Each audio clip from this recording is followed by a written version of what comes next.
डोंबिवलीतील अनधिकृत इमारतीतील रहिवाशांना दिलासा मिळण्याची महत्वाची बातमी समोर येते. कल्याण डोंबिवली महानगरपालिकेने 65 इमारतींना नोटीस धाडली होती. या इमारतीवर ऐन पावसाळ्यात हातोडा पडणार होता, त्यामुळे अनधिकृत इमारतीत राहणाऱ्या लोकांवर बेघर होण्याची वेळ येणार होती.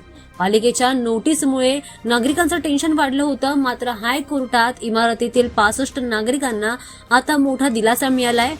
डोंबिवलीतील अनधिकृत 65 बिल्डिंग प्रकरणात अखेर रहिवाशांना मोठा दिलासा मिळालाय. 2 दिवसांपूर्वी या प्रकरणाची सुनावणी हायकोर्टात झाली.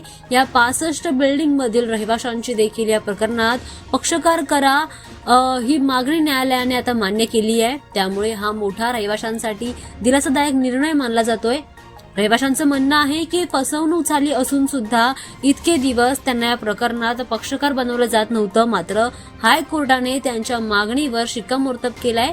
त्यावेळी रहिवाशांना या केसमध्ये पक्षकार करण्याचे आदेश दिल्याने त्यांना मोठा दिलासा मिळालाय. या प्रकरणात भाजपचे दीपेश म्हातर यांनी सुद्धा पुढाकार घेतलाय. यावेळी त्यांनी भाजप प्रदेशाध्यक्ष आमदार रवींद्र चव्हाण यांच्याशी रहिवाशांचा फोनवर संवाद साधला. चव्हाण यांनी रहिवाशांना पूर्णपणे पाठिंबा देत या संघर्षात आम्ही तुमच्या सोबत आहोत असं देखील आश्वासन त्यांना दिलंय. रहिवाशांना आता आपली बाजू कोर्टात मांडण्याची संधी मिळाल्यामुळे या निर्णयाने त्यांचा लढा हा अधिक बळकट झालाय. पुढील सुनावणीत हायकोर्ट त्यांचे म्हणणे प्रत्यक्ष ऐकणार आहे. त्यामुळे या प्रकरणातील हा टप्पा रहिवाशांसाठी अत्यंत महत्त्वाचा ठरणार आहे.